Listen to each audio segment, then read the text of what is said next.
I'm sorry.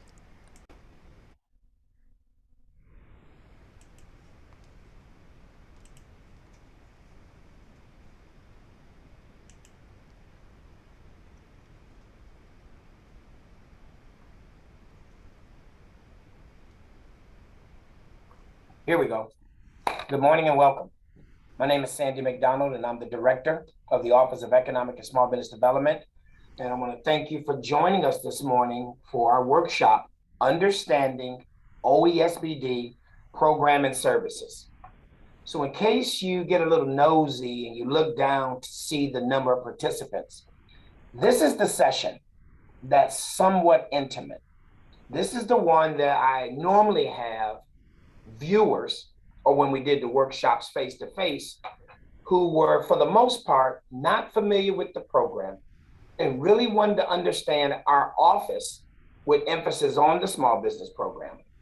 This is the workshop that we do when we have individuals who are somewhat familiar with the program, but still somehow miss the in-depth, day-to-day real realities of being a small business, and more importantly, what an office like the Office of Economic and Small Business Development can offer you. Next slide. So I want to make sure today we share with you what the Office of Economic and Small Business Development, OESBD, what it is and who it is and what we really are. And then I want to also make sure that we tell you from an advocacy perspective why we're here and how we're here to assist you. But I'm also going to make sure that you recognize that more than just the small business program, more than just creating opportunities for you to participate in county procurement, there's other parts of this office that may also be able to benefit you. So this is, as I mentioned earlier, the workshop we normally do with about 50 people or less, because we want to make sure we can also get to your question. We can also have dialogue with you. So today, because we are going to have a Q&A at the end of the presentation, any questions you have, definitely put those questions in our Q&A, not the chat. Please continue to give your shout outs in the chat. Make sure we know that you're here. Make sure that you network and let other folks know you're here. But if you have a question based on what I'm sharing, or by the end of the day, if you have a question based on something you brought to the table starting this morning, please put that in the Q&A. So our goals as an office, they've already been in front of you. You've probably already been reading them, but understand we're here and established via the county commission. This isn't just some accident.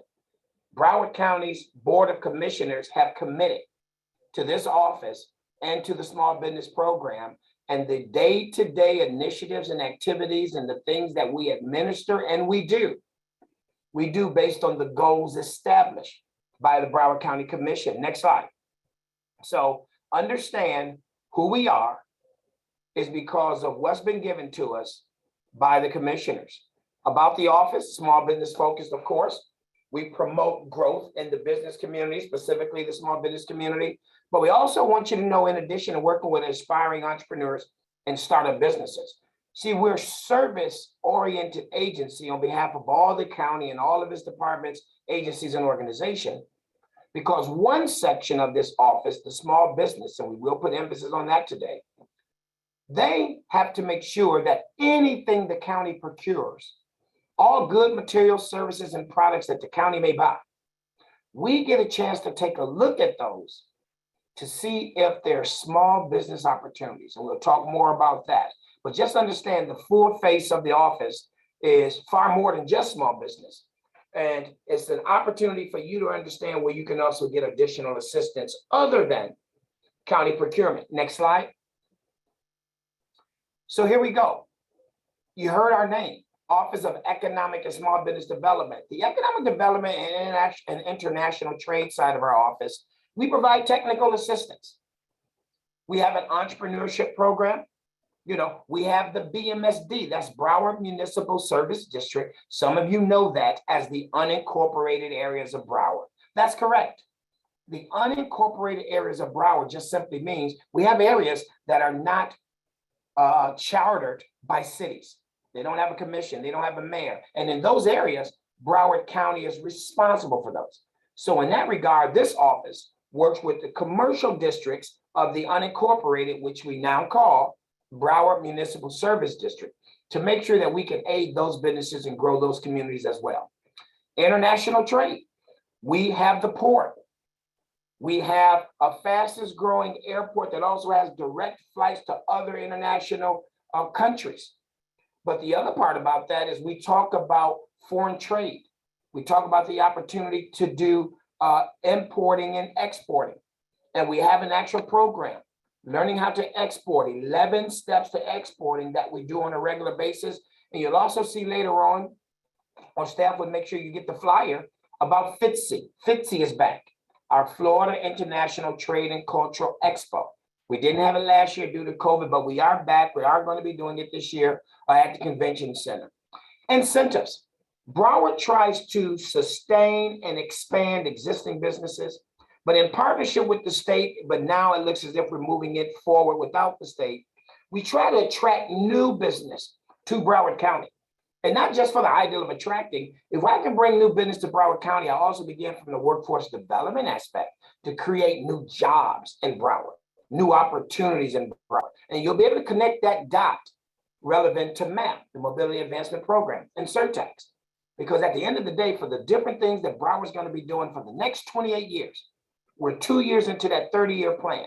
There's opportunities to have businesses that are not in our community to move to our community, to take advantage of the next 25, 28 years of opportunities, and that creates more jobs. So there is a program that we work with the state, we work as a county to create incentives to attract business to Broward.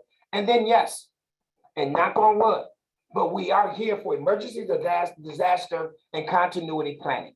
We try to make sure that our business community, specifically our small business community, knows what their options are and their opportunities are coming out of any major catastrophe or any major storm.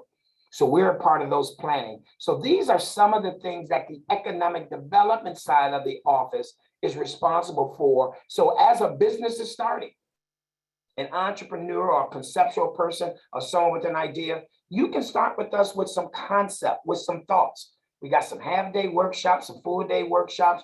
We have a program that actually can carry you 10 weeks. So we do consulting or consult, I should say, with some of the small businesses and our startups. So in case you didn't know that, if that's a part of your conversation, and again, let me go ahead and preface this. We don't advise businesses and individuals to do nothing. I'm government. Sorry, I can't advise you. Because if they advise you to do something and you do it and it don't work, then you want to sue the government. But we will share information. We will disseminate information. We will have that consult and that consultation. We'll have conversations to make sure you are aware of what you're looking at doing. Any information we have that can aid you, we will assist you. Next slide. So the other part of the economic development side of this office is our county programs and initiatives. The county wants to assure, in addition to the small business activity, that we have a workforce investment program. And in short, that program is simply if some business wins a major contract from Broward County, and by winning that contract, they need to hire new employees. We have a process that they have to go through for at least the first 5 days to consider some of that hiring residents of Broward County. And not just residents, and even what we got a term called hard to hire. Yes, folks, we're trying to find jobs for anyone in Broward who wants a job. This program also looks out for the hard to hire, which is defined as individuals who may have had extended unemployment. This could be individuals who don't have a high school diploma or GED. This can be even individuals who are returning from incarceration. We want anyone in Broward who wants to have a job in Broward to have that opportunity. And if you're winning county contracts, we want you to be one of those opportunities for these individuals who are seeking employment. So learn more about the Workforce Investment Program from that link. And our partner is Career Source Broward and making that happen. Next slide. Another one of our programs, this is the most recent initiative, is our county apprenticeship program. There's multiple trades, electrical, plumbing, mechanical, HVAC, concrete. There's multiple trades that are right here in Broward. And many of those trades are free.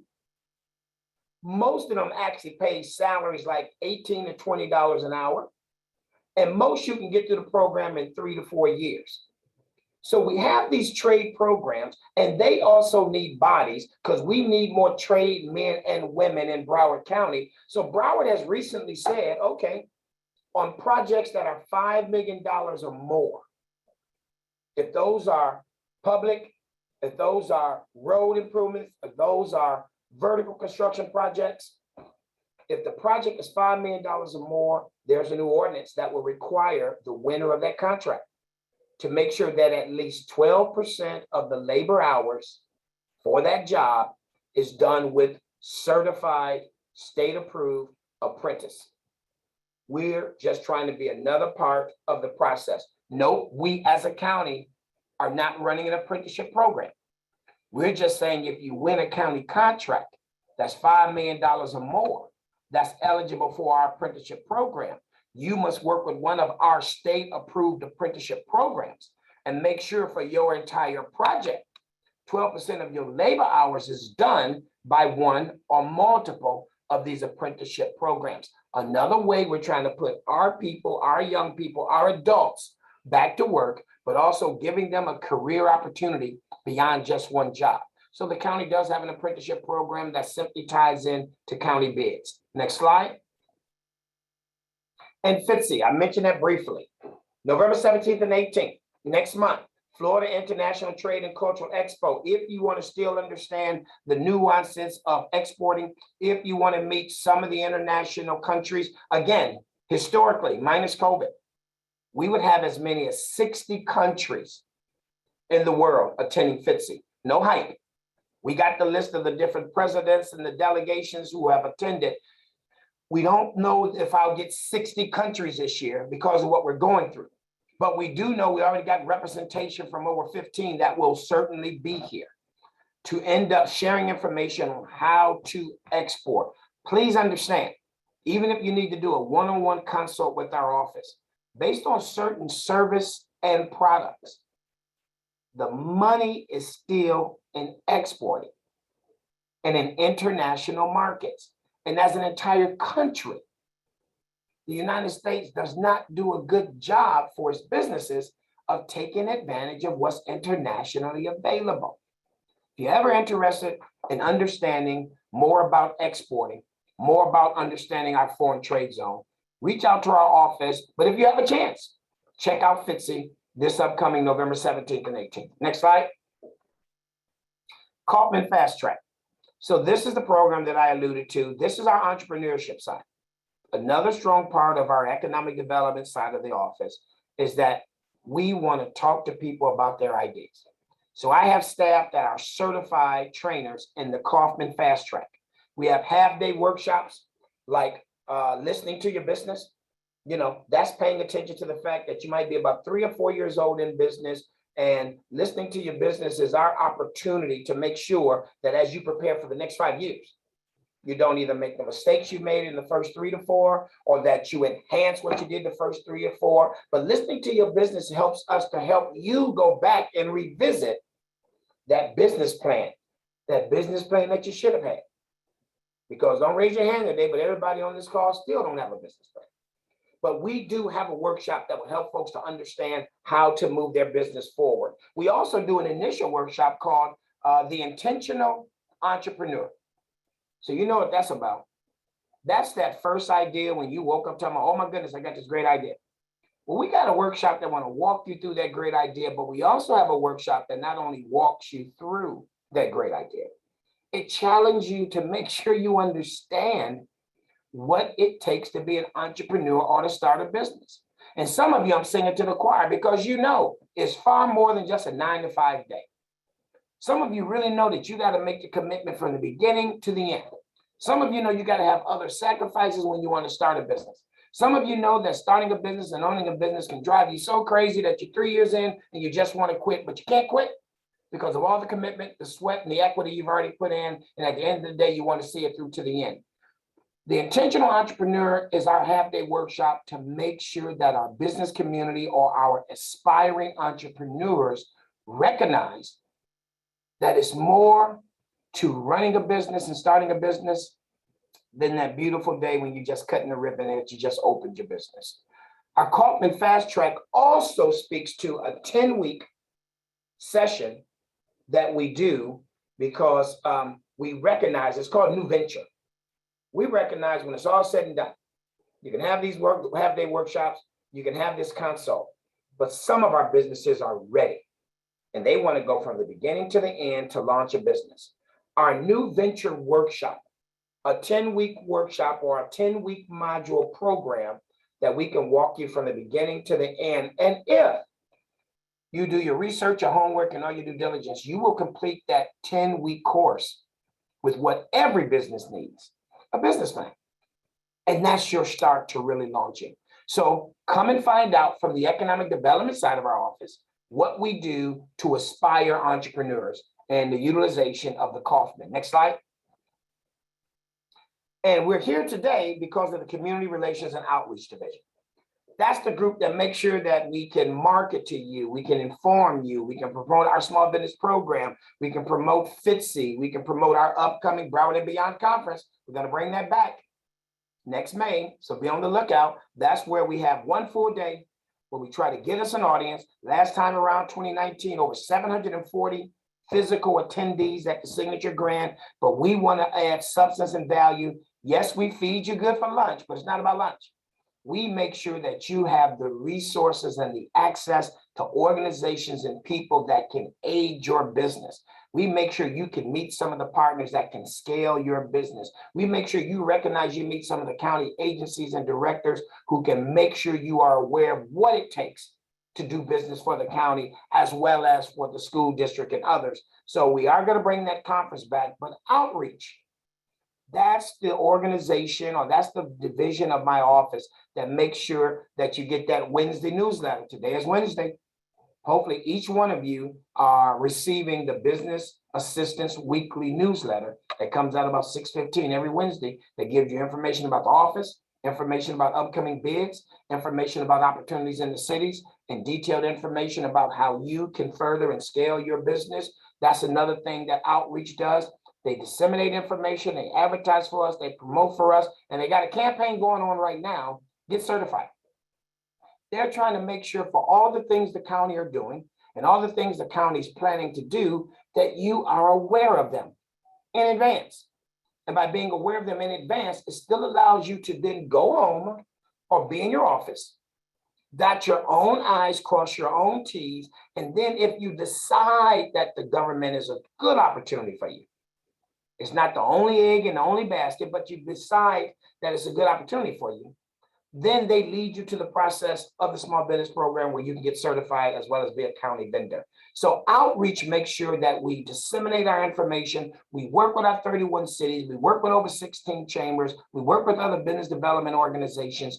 They just try to make sure what we have to offer as a county in the Office of Economic and Small Business Development, it finds its way to our business community, small businesses, minority businesses, women-owned businesses, entrepreneurs, aspiring entrepreneurs. Community relation outreach tries to make sure you get the information you need. Next slide. Small business development.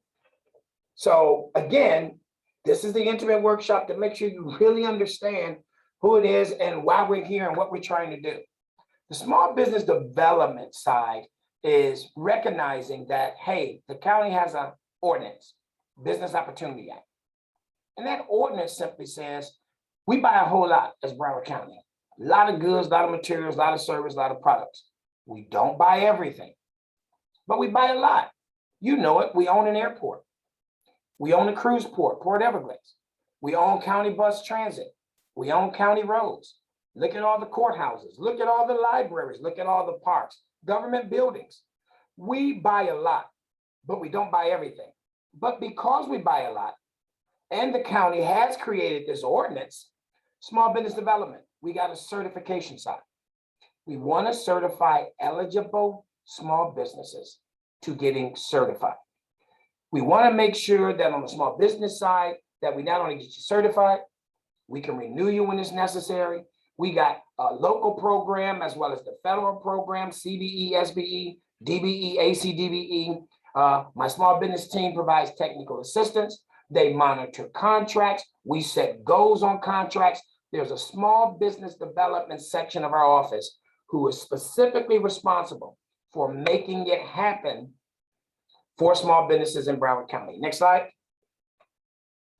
And again, they do that based on the Business Opportunity Act.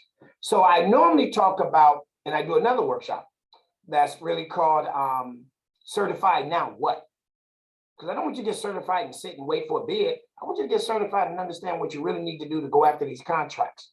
But the Business Opportunity Act comes from the idea that the county commission established an ordinance of how we need to be operating. And in my other workshops, I talk about 3 P's: program, process, and people. Folks, this is the program. If you are certified and you're on this call today, or if you're looking to get certified and you're on this call today, you want to and you need to understand the program. What does the Business Opportunity Act really say? Actually, it describes the CBE, County Business Enterprise. It describes the SBE, Small Business Enterprise. It tells my office how to work with all the other county agencies to create opportunities for those CBEs and SBEs. During a solicitation, when a bid goes to the street, it even tells the responder, if you're thinking about responding to this bid, and if that bid has a small business goal, it tells the bidder how they must work with my CBEs or SBEs. This information in the Business Opportunity Act also tells you what the county believes should be carved out. It tells you how I can carve out special opportunities for small business. It tells you that for bids, in order for me to set a goal, I must have at least 2 small businesses. It tells me for a bid, in order to shelter market, I must have at least 2 businesses who can provide the service. The more you know about the Business Opportunity Act, the more you know about the program, the better off you are as a business as you consider bids, as you actually bid, as you work with prime contractors to be their subs. And if you're fortunate enough to win a bid, the Business Opportunity Act also speaks to what the contractor or the county agency must do with you throughout the process. It tells you how this office supports you in the advocacy side. So I always remind our small businesses, you don't have to know it by heart, but you have to be able to go to my website or to go to MuniCode, which is the municipal codes, and always put your finger on the Business Opportunity Act. Do not be certified. Do not engage this game without knowing, like in sports, the rules. Business Opportunity Act is the actual rules. It tells you what is available to you, tells you what you should be doing, tells you what others can do, tells you what my office should be doing.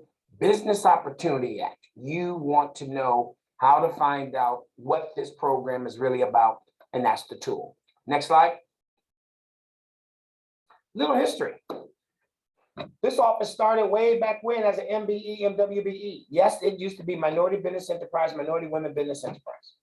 It evolved over the years. It even got challenged around 2004. Back then I was in Michigan, and the programs I ran, they also got challenged. Folks didn't want the minority or the minority and women exclusive programs operating. They didn't say that you couldn't do it. It just meant that you must have a disparity study. You must have a justification explaining why you have that program. So at that time, Broward didn't have that. So one of the first things Broward did, which I applaud them for, I was not here in 2005, 2006, 2007. They took the minority, women, and minority-based program, and they flipped it over, and they called it CBE, County Business Enterprise. So that means sometime around 2006, 2007, whoever was in this program, they flipped it over and called it CBE.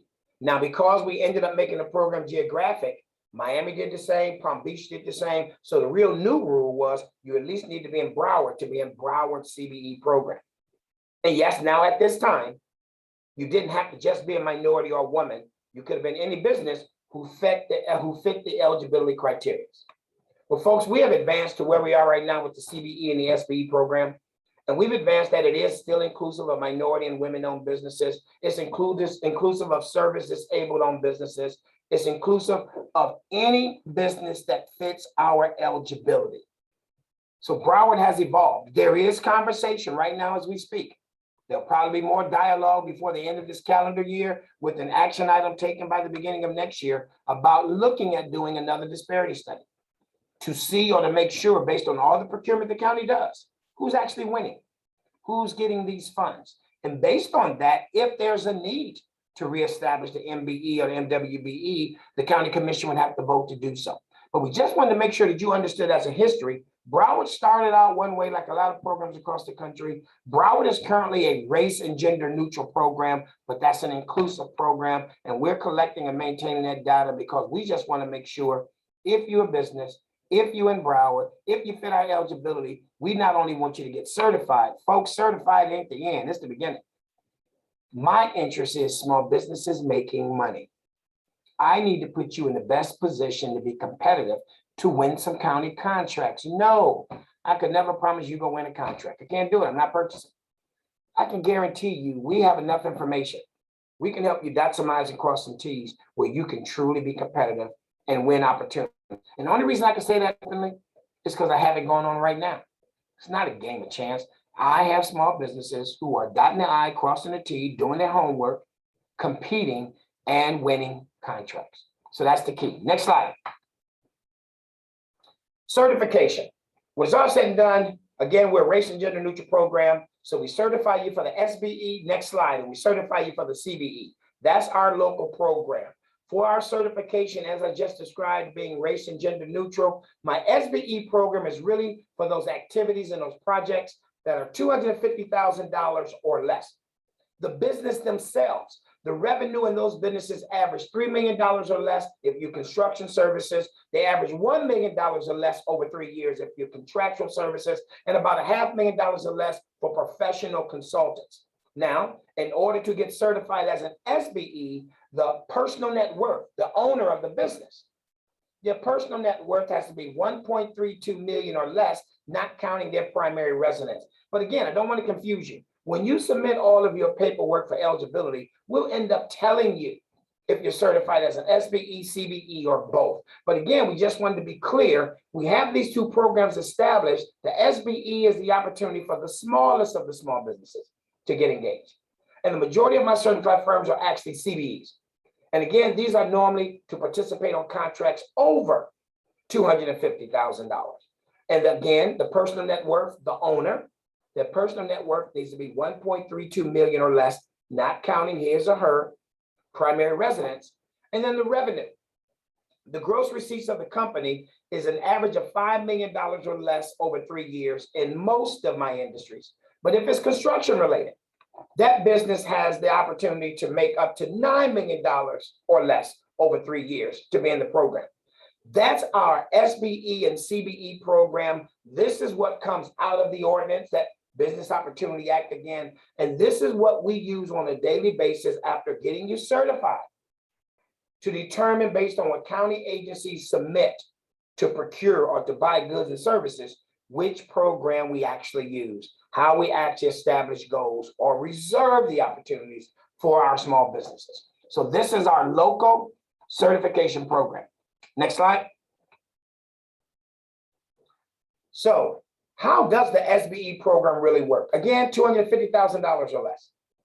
And we get a sheltered market request form from an agency. Hey, Ms. McDonald, I'm trying to buy this service and it's about $180,000. Okay, my staff get to go through that form. My staff get to speak with that agency to make sure we're clear about what you're looking to do. My staff gets to go to my directory to see if I have at least 2 businesses who can provide that service. So here's the thing about knowing the program. Remember the Business Opportunity Act and knowing your definitions. Folks, if you ever get a phone call or an email from our office and the staff is referencing sheltered market, you got to recognize, oh, first of all, there got to be something under 250,000. Then you got to simply say, oh, I know the rule. He has to have at least 2 of us to shelter this. And what is the advantage of sheltering? Sheltering is really simply saying that it's a carve out for eligible SBEs. So I want to be real clear about this because it has changed since I got here. When I got here, it used to be a carve out for SBEs. Only SBEs can respond to a bid. If you're not an SBE, don't respond. It's still a carve out for SBEs. But now I'm going to give you the sad face. It's no longer that only SBEs can respond. And why is that? Not because I don't like my SBEs. I love my SBEs. It's because my SBEs, when we carve this out only for SBEs to respond, my staff, if it was 10 SBEs in the directory or less, we called you. If it was more than 10, we're too busy, we emailed you. We always made sure by ordinance it was at least 2 of you who had to commit. So let's be real honest about this. That's what I told you earlier. This is the intimacy of our office. Folks, we used to do sheltered market, SBE reserves. My staff would call, would speak to, or get emails back that 5 or 6 SBEs would simply say, oh my goodness, thank you for calling me. Yep, I can provide that service. I will respond to the bid. What happened? I had multiple bids, not 1 or 2. We understand things happen. We had multiple bids for years. Remember, I've been here 8 years now. We had multiple bids off and on for 4 years where no SBEs responded at all. Not at all. I took 2 years to continue the program that way and started making staff, when they didn't respond, call them all back. Find out why they didn't respond. Folks, these are sheltered market opportunities. And again, the ordinance says I got to have at least 2. So if we call or email you and 5 of them say I'm going to bid, we expect you to bid. But when you don't bid, we are part of the county's process. And being a part of the county's process, now the county and the user agency of purchasing got to start the whole process all over. So right now, officially, the sheltered market opportunity is that they'll receive opportunities from non-SBEs. But the non-SBEs are only considered if none of my SBEs respond. The non-SBEs will only be considered if my SBEs do respond and they're not found to be responsive and responsible. And the only thing that allows us to do, the focus is still, I want to shelter it, so I do shelter it, and it's really designed for SBEs. But now, in case my SBEs let me down and don't respond, we at least have other non-SBE bids. So let's be crystal clear. We are accepting bids from other non-SBEs, but they're not in competition with the SBEs as long as the SBEs respond. So that's what we mean about understanding the program. If you get a call about a shelter market opportunity, if you get an email about a shelter market opportunity, you need to be responding, but let me say it clearly, you need to be responding if you can provide the service. Because if you can provide the service, and we have at least 2 who can provide the service, we shelter it. And we definitely need the 2 who said they can provide the service to respond to the bid. So that's the SBE, and that's how that actual program works. Next slide. Online local certification beginning this year. We just created the online local certification. So again, back in the day, or when I first got here, you used to have to fill out the form, mail it, or drop it off. You can now do it all online. And again, we even have a YouTube video that will walk you through every single step of the application. Now, we still do technical assistance training. A staff still comes on about once every 3 months, and they might do a big workshop on completing your local application. But we just want you to know, our Get Certified campaign, our local certification application is online with easy steps to follow, including a YouTube video that you can go forward and reverse as much as you want. But just want to let you know that's online, and you can submit your application online along with all your backup documentation. Next slide. Federal program. So I'm race and gender neutral for the local. Anytime Broward County uses money from the Department of Transportation, we're required under 49 CFR, that's the Code of Federal Regulations, to deal with our DBEs and ACBEs. DBE is Disadvantaged Business Enterprise. ACDBE is Airport Concessions, Disadvantaged Business Enterprise. Next slide. These are the groups that whenever we're spending federal funds, we have to use a federal methodology to make determinations on how we set goals. I set local goals on the CBE SBE program. We also set federal goals on the DBE ACDBE program, but through a process. So remember, we also just talked about what the gross receipts and the personal net worth was for my local program. I want you to notice what the personal net worth is and the gross receipts are for the federal program. So the federal program is really about minority and women-owned businesses that are also socially and economically disadvantaged. So I got to say that clearly because it's different from 2011. Folks, to be a DBE or an ACDBE or both, you have to be all minority and or women-owned business, 51% or more, and you must be socially and economically disadvantaged. And we have a process from the feds that we go through with the application to demonstrate that. But the personal net worth is the same. We're all using the SBA's 1.32 million. But the gross receipts is a tad bit different. For the ACDBE program, well, I say DBE first, 23 million. The small business, the DBE business can do 23,000,009 or less over 3 years. And the ACDBE can be as much as 56 million or less over 3 years. That's what they have to average. So those numbers are far greater than my 5 and 9 on my small business CBE side.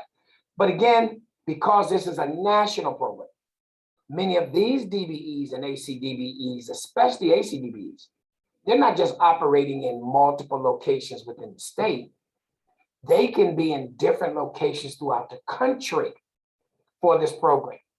So if you think you want to know more about our DBE and ACDB program, get in touch with our office. We always make sure whenever a woman and or minority applies for my local program, we make sure we at least tell them about this federal program.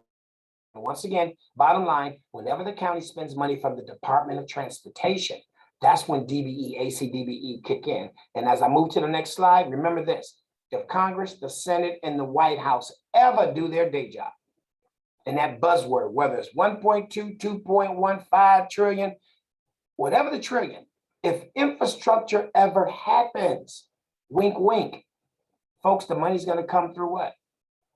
Department of Transportation. There's going to be a whole bunch of business opportunities for DBEs. So keep that in mind. And why do we talk about the CBE, SBE, DBE, ACDBE? Because at the end of the day, folks, whether we do infrastructure with the federal government or not, I got the thing called surtax, which is now MAP, Mobility Advancement Program. We're building a convention center. We're getting ready to do a joint facility with the city of Fort Lauderdale. We got a training facility. The airport's getting ready to do $3.2 billion new master plan. Folks, for all the businesses I have, we can sustain more businesses. We can take on more paint. So if you're not certified, I want you to think about getting certified. If you are certified, then please recognize with all these projects, goods, and services, and I know we're normally or heavily talking about vertical construction and road improvement and things of that nature. But please keep in mind, if the county buys it, and I got at least 2, there's small business opportunity. So yes, there's some small business consulting opportunities through HR, through training, through leadership development. That's another carved out opportunity. Of course, there are some professional service opportunities. If the county buys it, and I have at least 2 certified, there's an opportunity for me to establish a goal. So yes, there's a whole lot of construction activity going on, and that's what it normally sounds like or mostly sounds like, but they're not the only thing. So you think about it, what goes on over there in Parks and Rec? You think about it, what goes on over there in transit? You think about what goes on in HR, what goes on in the finance department. If those agencies are buying services, including consulting services, I get a chance to look to see if I got at least 2 in my directory, and we can set a goal, and that's how small businesses get in. We do the same for accountants. We have projects right now with a QVL, a qualified vendor list, where most of the county's activities going forward, even with the surtax, is going to be done by my CPAs. I got a list of like about 6 CPAs who for the next 28 years, if they want to provide the service, they will be getting paid based on how the county spends the surtax money. So please understand, it often sounds heavy in the construction related activities. But again, it's anything the county buys. We get a chance to look to see if I have small businesses who can provide that service. Next slide.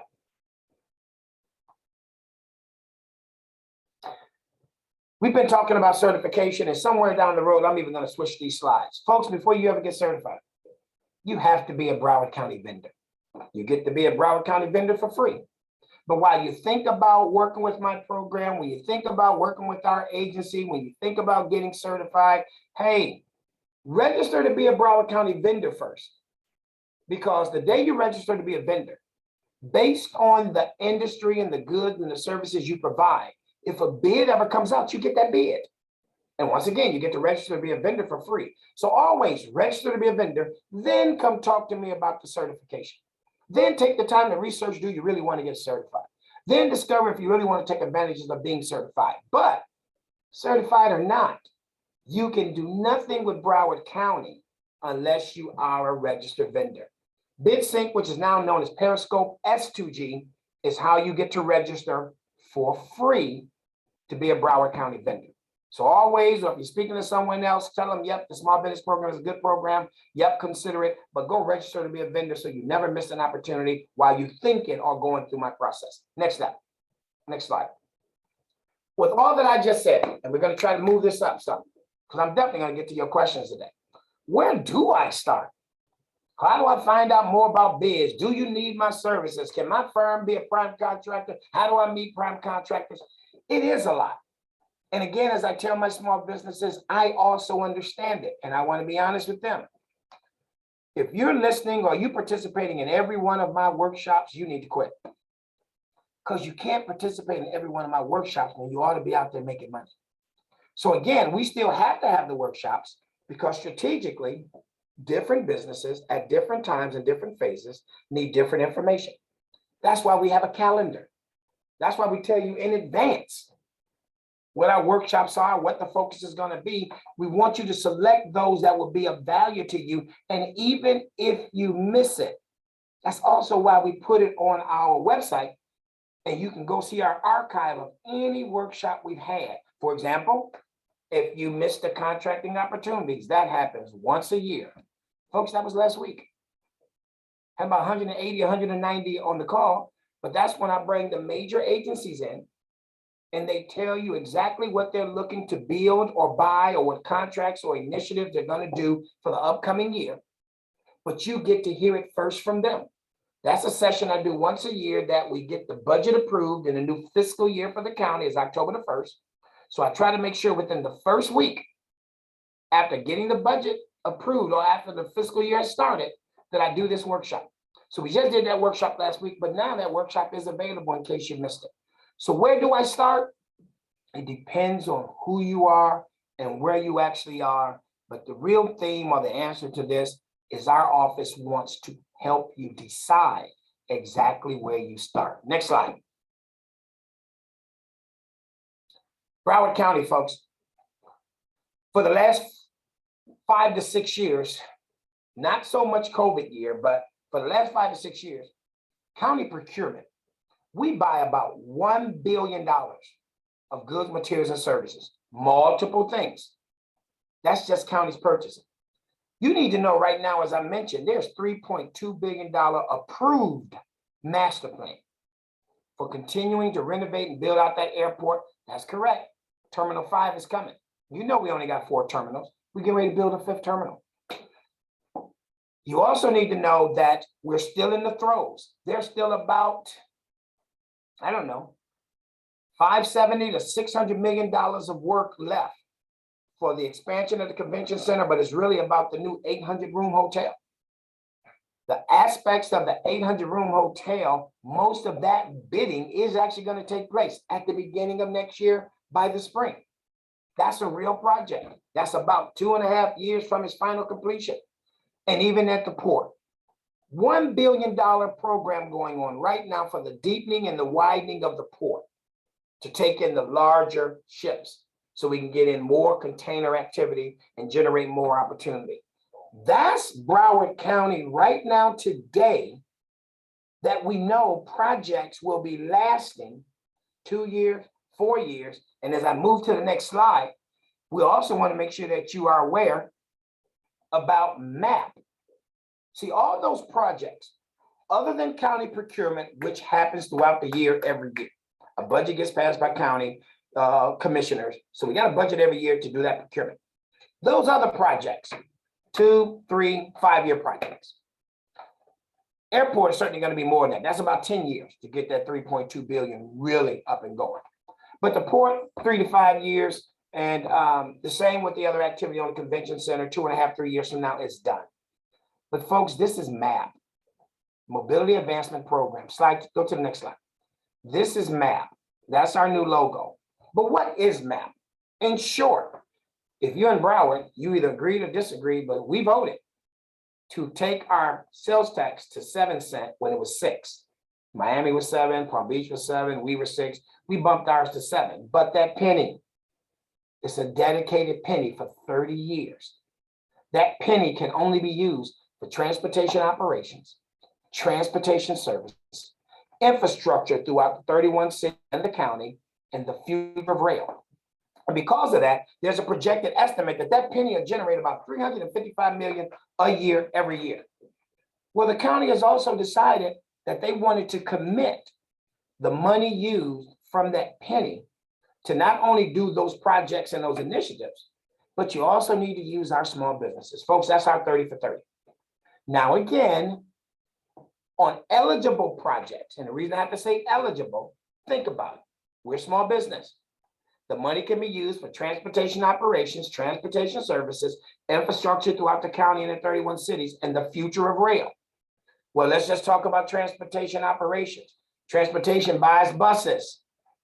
Folks, I don't have any small businesses in Broward, and there's no small businesses by standards that can manufacture a DOT certified bus.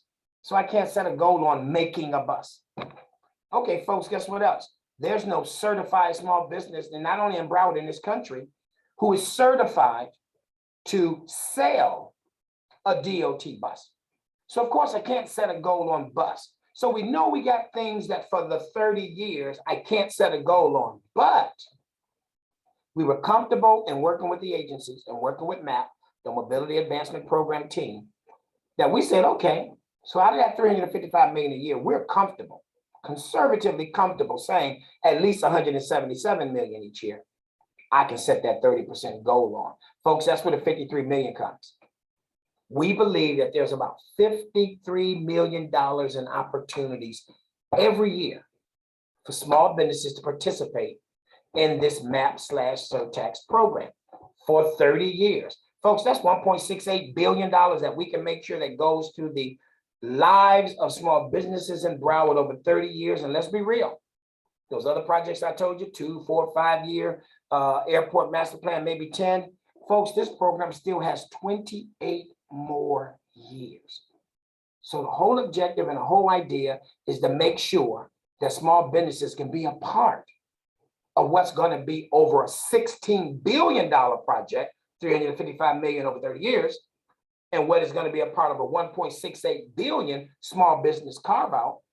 And for the first time, you heard me say infrastructure, 31 cities.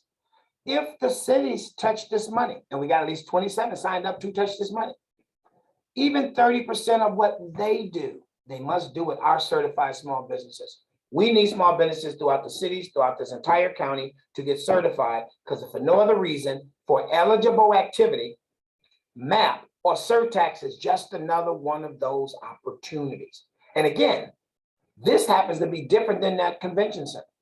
I would never tell someone to think about the convention center. And even if you're not in business, you might want to start a business and you might want to go be competitive. As I said, 4.5 years as a total project is going to be done. Folks, this is the chance when some of the businesses, some of my entrepreneurs and some of the others who are looking at expanding or pivoting is simply saying, if it took me a year to really understand this MAP and surtax. If it took me a year to get certified with the small business program, if it took me another year to really understand the complexities or the opportunities for the contracts and to even bring on a partner, if all that took me 4 years, this project is still saying you got 24 more years to still be competitive. So MAP and or surtax is something that if you're that entrepreneur, if you're that startup business, if you're that existing business, and especially if you're that existing business and you know from the list that's on my website, we're going to be buying the kind of things you do and you don't need to pivot, you want to learn more about the opportunities for surtax through the county's program and the cities. Again, I'm not telling someone to start a brand new business. I'm not telling you to stop doing what you do to go do this, but I am saying, if you're looking for an opportunity, do your homework and realize this is going to be around for 28 years. I can guarantee you, I still won't be here. But down the road, I can almost assure you that by the time you're into the rail phase of this and the expanded transportation phase of this, who's ever here 25, 28 years is certainly going to vote to keep doing it again. So this is going to be around for a while. So you want to understand the surtax or the MAP program and where there may be a chance for you to fit in. Next slide. Get engaged. That's what this is about. Attend pre-bid meetings when you can, network at outreach events, participate in meet and greets, participate in these workshops, the ones that you can do, and when you can't, get back to your the virtual or our archives and read the others. Understand how we provide technical assistance and we can help navigate your certification setup, your vendor registration setup, and even the bid aspect. Do not get certified and just stop. You have to come back for that workshop that I call Certified Now What, but I am going to say it. Do not get certified and stop. You must stay engaged. Folks, doing business with the government is no different than what you guys do in private industry. You have to engage people. You have to become personable. You have to go after bids. You have to speak to why someone should hire you. Those are things you must do as a business if you're trying to engage even the private sources of opportunities. It's no different with government. And we're here as an office to make sure that we can introduce you to those areas and those opportunities. We're as an office, going back to my P's, to make sure you know the program so we can help you understand the process. And yes, meet the people you need to meet. That's our day job, but you need to stay engaged. Next slide. Stay connected. These are the ways for our office for you to stay connected. The idea that we're now social media crazy too. You got your Twitter, we got our Facebook, you got our YouTube, we're even on Instagram. And again, you can get that Wednesday night newsletter every Wednesday that gives you more information and more hot tips about who we are and what we're doing and where we're going. So we got to keep you connected to our office, to our staff, and to our opportunities. And again, not just connected for small business, but as the Office of Economic and Small Business, if there's something we can do that aids you, as we also work with cities on the economic development side, we can also engage you in that realm as well. Next slide. And the next slide takes you to a survey. We always want to hear from you how we're doing, what we're doing, and the survey never takes a long time. So we want you to answer these few questions. I'm going to give you about 20, 25 seconds to do so. But this is just telling us how we do. And you also need to pay attention that through our newsletter and other means, we also send out surveys because it's more in depth, more questions to really find out what it is you need. What are we providing that you're not getting? What are some of the troubles and issues that we're having? So I'm always challenging our staff. We do these surveys to try to get a quick response of how these workshops are going, these virtuals are going. But we also do a survey as an office to really hear from you. And let me say this, you don't have to wait for no survey. If you got something good, bad, or ugly to tell us, please do so. We even have a section that we speak to that in our Wednesday newsletter because we also want to shine the light on our businesses. Folks, there's one thing about me and my staff to tell folks about these county opportunities and what small businesses are doing and what they can do. It's a different story when I can let a small business tell you out of his or her own mouth how this is working. And again, we're genuine about it. And we tell them the same. I don't want a whole bunch of rosy stories. If you've had challenges, you need to tell them about the challenge. And it's not about a story. If you haven't challenged, you better make sure you tell me in my office about the challenge. I told you when we started, we're also your advocates.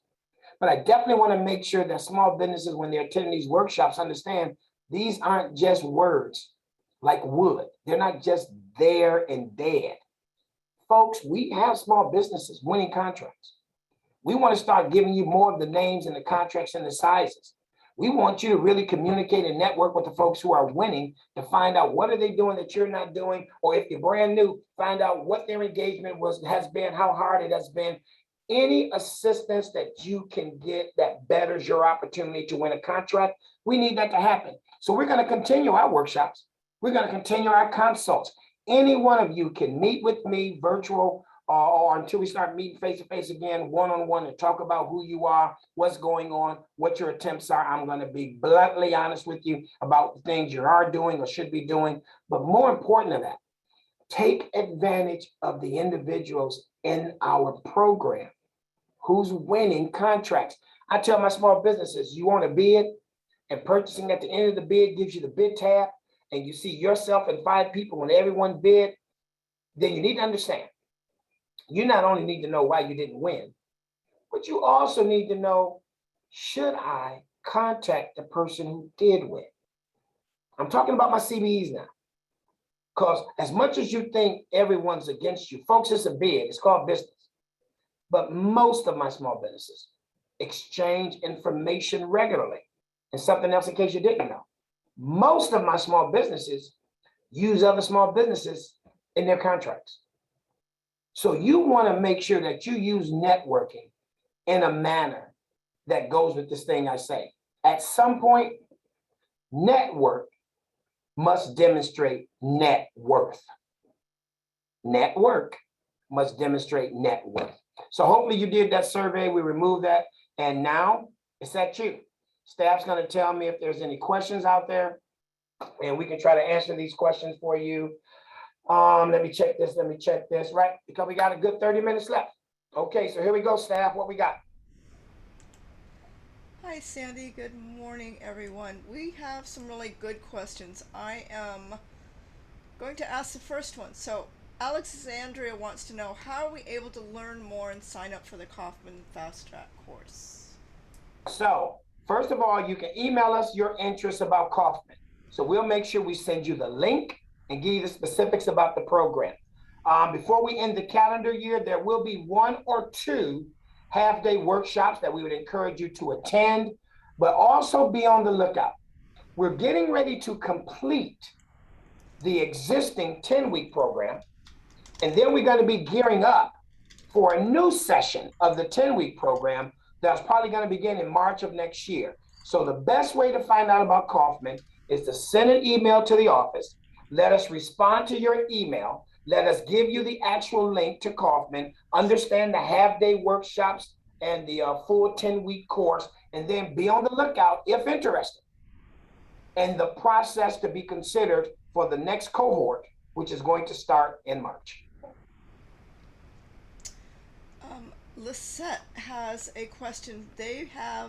She's with the City of Hollywood, and they have an unsolicited proposal they want to do, or she's not with the City of Hollywood, to the City of Hollywood for development of an equestrian center in the former Sunset Golf Course.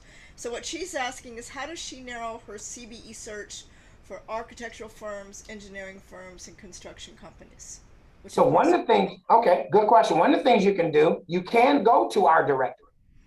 You know, at Broward.org/econ-dev, and you can see our certified firms, and then they got another box for our certification directory.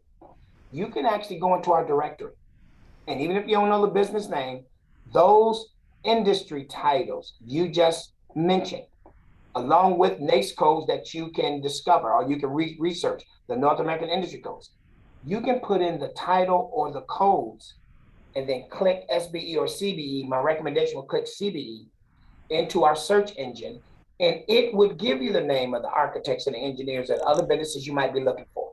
And if that sounds complicated, Pam Danberg is on the call. She's the one answering these calls. Send her an email, and we can help walk you through that process. But please, folks, everyone understand, if you ever want to know about a business in Broward who is certified, or what businesses are certified, or the different industries or businesses that are certified, our online directory will give you access to that information, including breaking them down by their certification. So you got direct access to trying to find a different business or a business that you might want to use or work with, or who can assist you by using the directory. Okay, we have, let's see here, where's the one?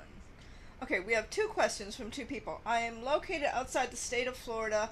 Can I do business in your county, or do I need to be physically located there to do business? And another gentleman asked the same thing, who happens to be in Miami-Dade, so I figured we could do both. We can do both. First of all, vendor registration. You can be anywhere in the country, and be honest, anywhere in the world, and register to be a Broward County vendor. That means you can bid on county bids no matter where you are. For what we talked about, I put the emphasis on being a certified small business. To be a certified small business, you have to be in Broward County. You must have an office or an operation in Broward for at least 1 year. That's a real operating presence. So that means there's an office, there's a warehouse, there's a space, and that means there's someone who's in that specific industry who works out of that office or that operating space on a full-time basis. If you can demonstrate a 1 year operating presence in Broward, and you fit those other criteria we talked about in terms of personal net worth and the gross receipts, then you can be a certified small business. So then when we're talking about SBE or CBE or reserving projects or setting goals, you can participate and take advantage of that. But for the first part of your question, for the Miami or the person who's out of state, you do not have to be in Broward County to be a Broward County vendor. You can be a vendor anywhere. But to take advantage of our program, please go to our website under certification. And if you fit those eligibilities, or if you're willing to follow the things that are required, you can get certified.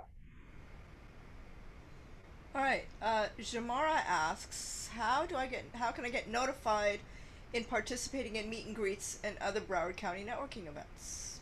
Newsletter. So do this. I know Vanetta is doing this on the regular. She's putting up information in the, I think she's doing it in the chat. You get notified about bids through Periscope. You get notified about meet and greets and all the wonderful things we do by our newsletter, the one that comes out every Wednesday night. So you want to make sure we get your email so we can make sure we send that newsletter to you every Wednesday. But in case it's not about that email, if it's not about the newsletter, you can go to my website any day, once a week, twice a week, and look at our calendar or look at our announcements. That's how we tell folks about our meet and greets. Even when the county agencies are doing pre-bid, purchasing and the user agency do that specifically through the bid system. But we take that same information and we stick it in our newsletter and we stick it on our website. So if you really want to know about what we're doing and what we're responsible for, it is always on our website. And yes, we also put it in the Wednesday night newsletter every week. All right. Okay, Samantha asks, I have an LLC in Plantation, will be working as an independent contractor in Boynton Beach with no lease or rent agreement. Do I need a Broward County business license? And do I need business licenses also in West Palm Beach and Boynton Beach? So if you plan to do business in Broward County, if you're claiming that you have an office, a business office in Broward County, you must have a Broward County business license tax receipt, and you must have a city business license tax receipt. Those are requirements. It's okay that you're also doing business in other locations, but other locations no different than Broward. They want the same.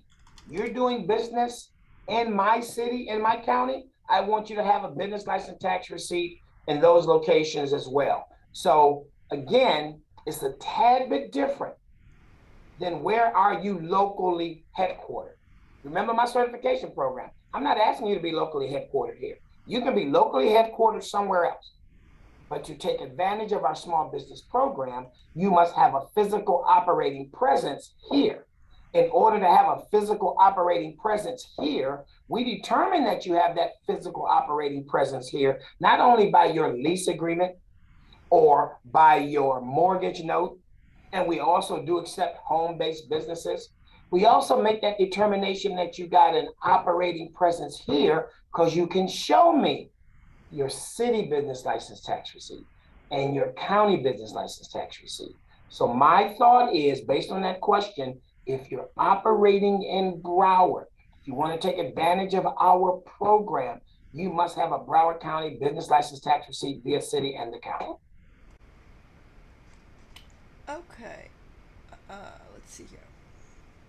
Fabian asks, hello, is there some place to find out information regarding bids, current or former, of medical equipment, reagents, consumables, for, this is very specific, for laboratories in hospitals from Broward and others?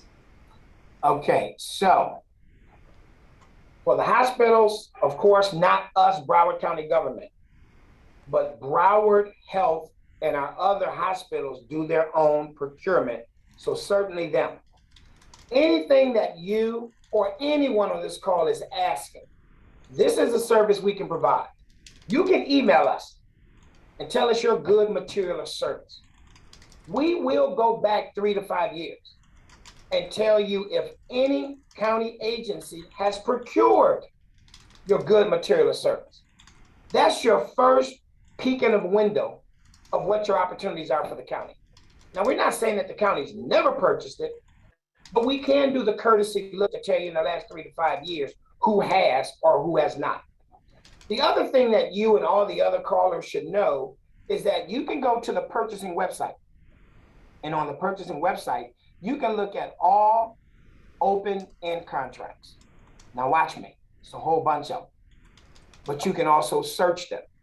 I believe when you first go to that site, I know you think that we're in 2021, they ought to be showing you the 2021s first. They're not. They're going to go back and give you all the ones from 2016. But you can navigate and search that site and just show me all of the open-end contracts from 2020, all the open-end contracts from 2021.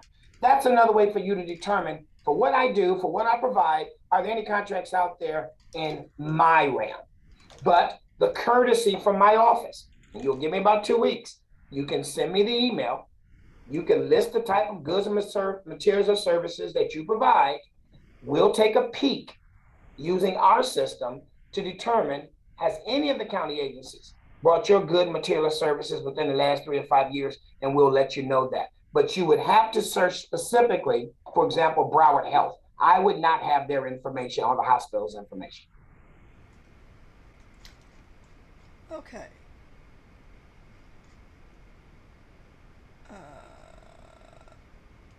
Set wants to know if we can respond to that one. Okay, Marlene is asking, hello, can I register my company if my company is registered with my home address? So in Broward County. If to be a vendor, a regular old vendor, the answer is yes. Remember, you can be anywhere in the world and just be a registered vendor.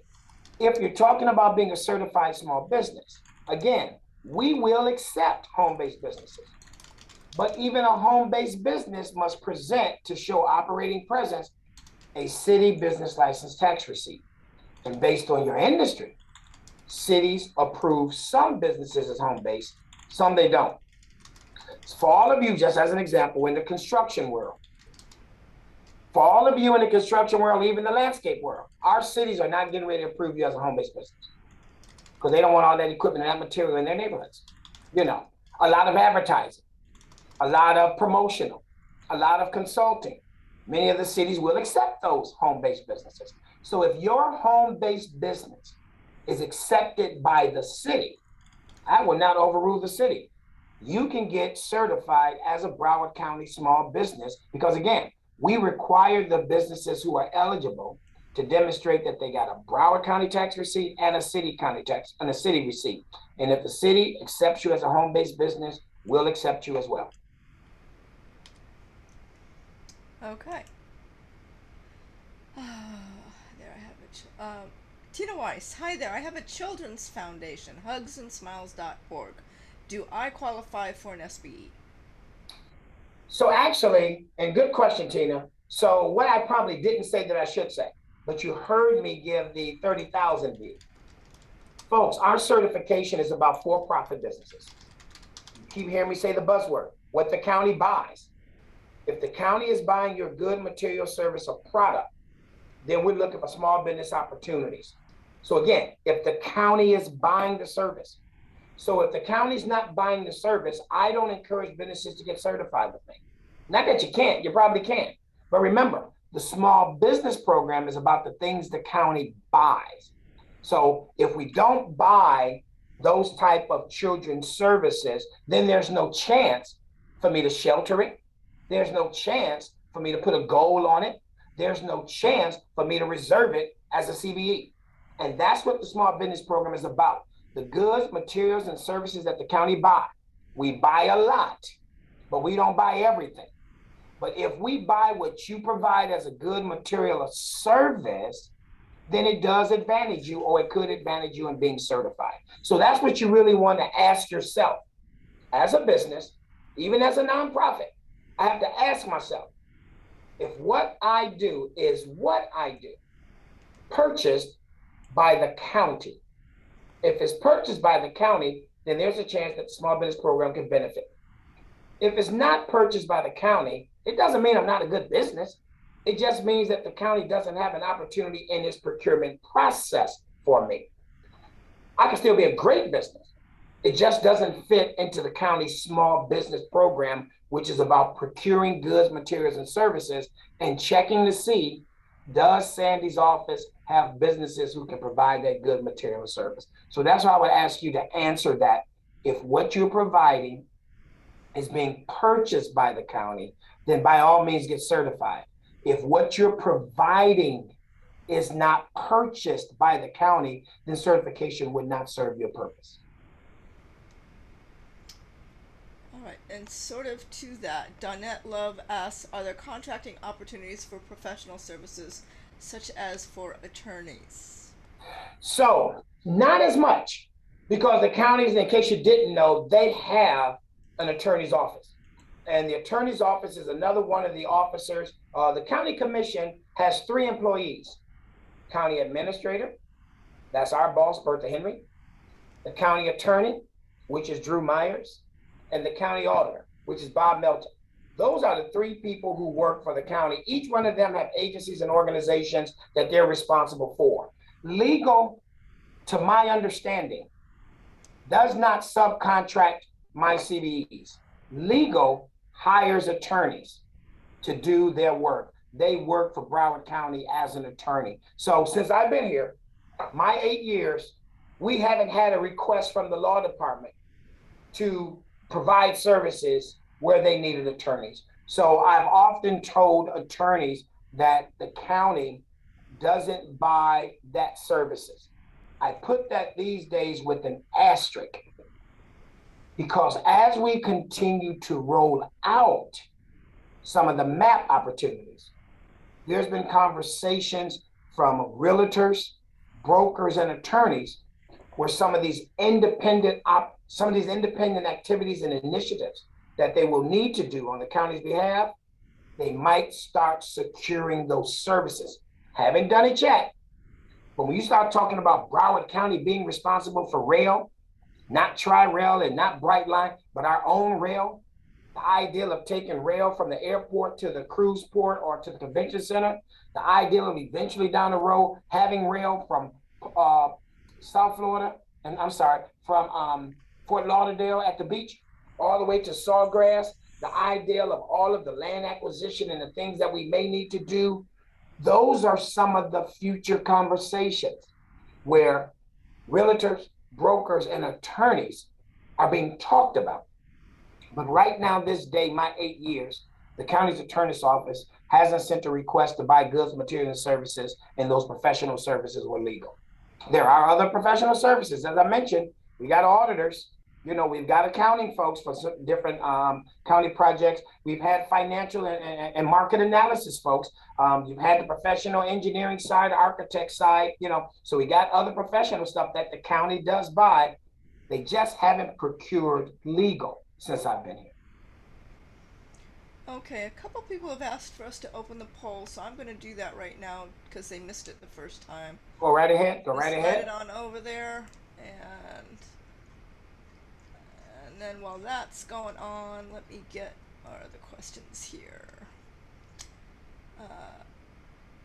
So Samantha wants to know if we have a list of possible accountants that small businesses can use.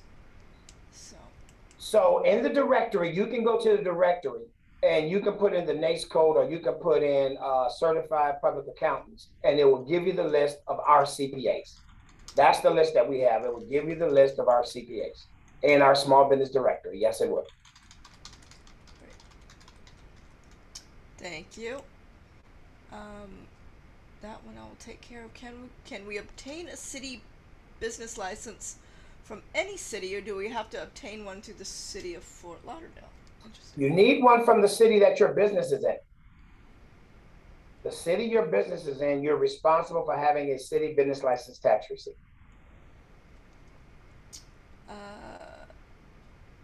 That's a half answer, so we'll let that, or half question. So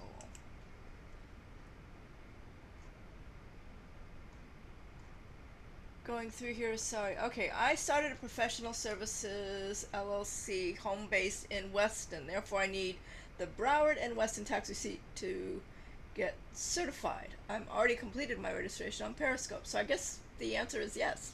Correct. Yes, if you're getting ready to do our certification, you've already created your vendor registration on Periscope. If you're now interested in being a certified small business, when you go to my application, one of the questions we're going to ask you is for your city business license tax receipt and your county. It's in that checkoff list. So yes, if with your home-based business, if approved by the city of Weston, if you're now going to get certified with us, that will be one of the things we're asking for: your Weston city license business tax receipt and your county business license tax receipt. All right. Are LLCs accepted, or do you have to be a corporation to apply for Nope. certification? However you incorporate yourself with Sunbiz, the state of Florida, LLC, S Corp, C Corp, that's on you. We're looking for the businesses that can demonstrate that they are incorporated. So you are going to have to be incorporated. So again, that's another one of the sites that we check to demonstrate that you are real. We do go to the state of Florida Sunbiz. Okay, we are expanding our travel agency into a logistic, and I'm not sure if they don't put, and wanted to know, into logistics, I guess, and wanted to know if our business could benefit from being certified. And we'll, unfortunately, we'll reverse that on you. If you're now talking about going into logistics, and hopefully you've done this assignment, if you're talking about going into logistics, you're not just reversing your travel agency business into logistics. Hopefully you've done the research to determine why you want to convert your travel agency into logistics. And by understanding why you want to turn your travel agency into logistics, now you just simply want to know, for those areas you know about logistics, do Broward County present those opportunities? Do we present those opportunities? So you'll go back to the earlier comment that I made. You then, if logistics was who you are, not if it's who you're thinking about being, but if logistics was who you are, then you would send an email, simply say, hey, my office is X.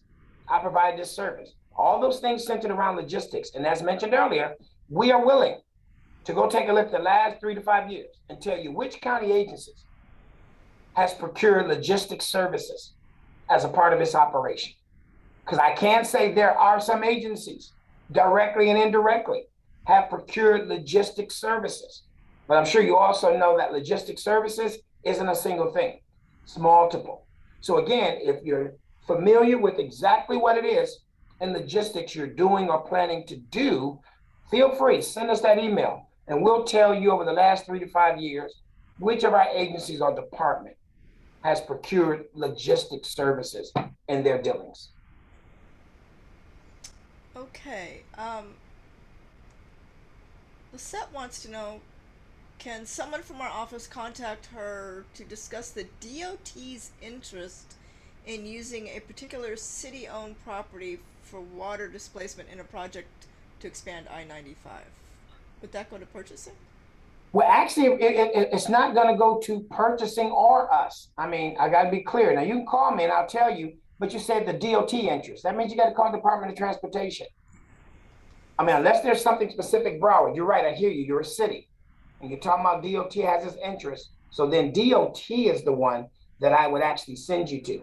In a conversation with DOT, if they mention something about Broward, then we'll pick the right Broward office that might be able to answer or entertain that question. But it sounds, just based on the question that was read, that we really wouldn't have, I know my office wouldn't have commentary or comment or suggestions. It really sounds as if you need to speak with DOT. But if you want to start, maybe the full question isn't being asked based on the text. Sure, give me a call. But again, I think we're going to be pushing you towards getting a clear answer from DOT. All right. In your experience, can an engineering design firm secure a home-based business license from the city? It depends on the city. It honestly depends on the city. And let me give you an example. And this is why, and remember, it's free. Call and check the city, go to their websites. Here's my example. I understand, and you may understand, what a GC is. We understand what a general contractor is. Now, that's not somebody who's going to have big trucks and a backhoe and all that in their backyard. But it is a person who has this license. And traditionally, GCs go after bids and they win bids, and they hire the electrical, the mechanical, the plumbing, the HVAC, the concrete guy to do the work. And they're just a general contractor. Some cities associate the buzzword contractor, general contractor, with contracts and construction. So some cities don't allow home-based GC businesses. Even if I disagreed, cities are allowed to establish how they would approve a home-based business. Modern day engineering, design, CAD work, primarily all done with computers, they would fit into home-based business. But I can't speak for all 31 cities in Broward County.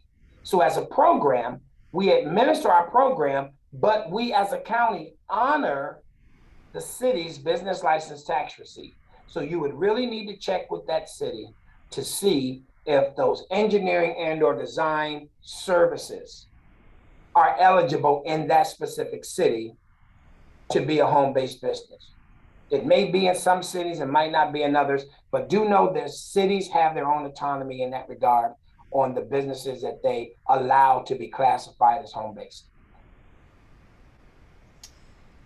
Diana wants to know, is it possible to get certified with a business that's operating in Broward, working from home? However, the company has as its business address a virtual office. They also have a city tax receipt and a county tax receipt with a virtual office address.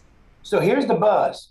You keep using the word virtual. We don't accept virtual offices. Even through COVID, and we understand a lot of this virtual is happening, we haven't changed, the commission hasn't changed. We don't do virtual office and we don't do PO. So I would have to ask you though, you say you have a virtual office, then what is a real address for a business license tax receipt, county or city? Because the business license tax receipt, county or city, has to be a physical building upon which or home base you're doing your business. Definition for virtual in this regard of certification, not all the definitions in the world, but in this regard of certification. Virtual is that person who has that laptop and they're going to do that business over in Panera. Virtual is the person who have not committed to a specific city or an address for the business.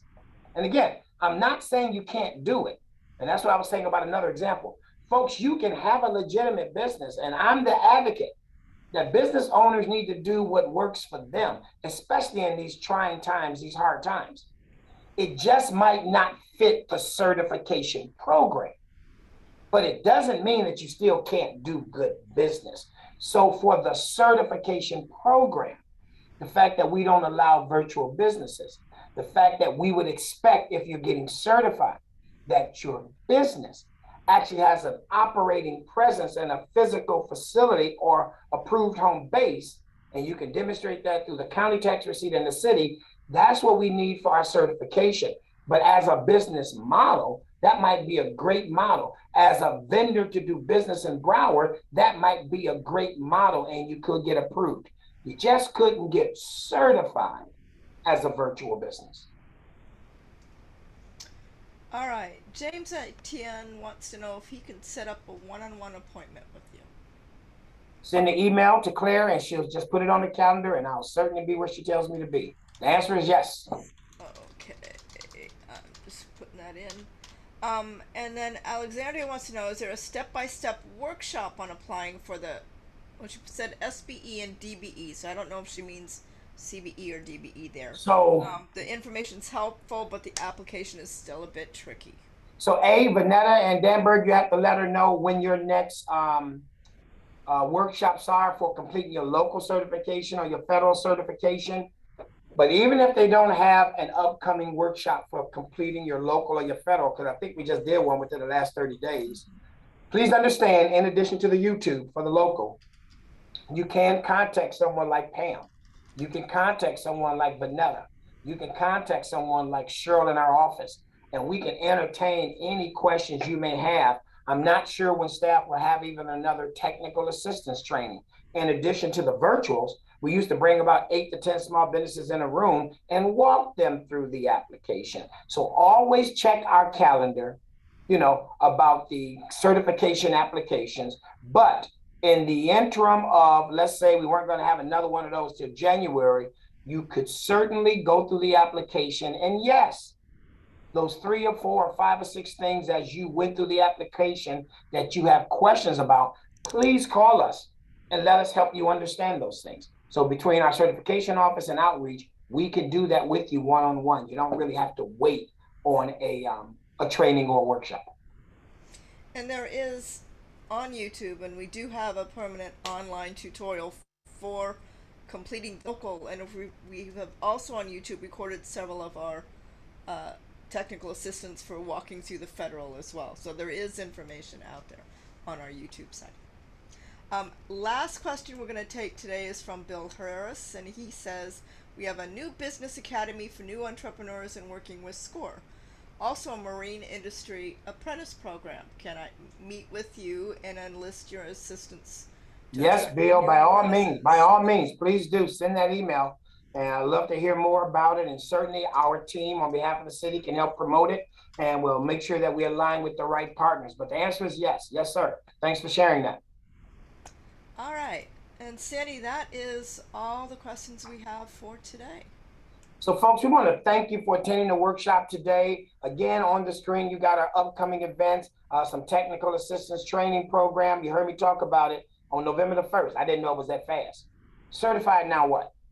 If you're certified and you really want to know what you ought to be doing, and it's different than today, I'm seriously talking about what's the next steps you ought to be doing, how to engage the bid process, how to find out about bids before bids ever come out, how to meet prime contractors, how to get a better understanding of when you're submitting a bid, exactly what the agencies are looking for. Certified now what? I'm going to have to remind some folks because it just happened twice within the last 3 weeks. I have one of my small businesses who should have won a bid, and the document told them, do not fill in this line. For reimbursables, do not fill in this line. Do not fill in this line. They filled in the line, and they lost the bid.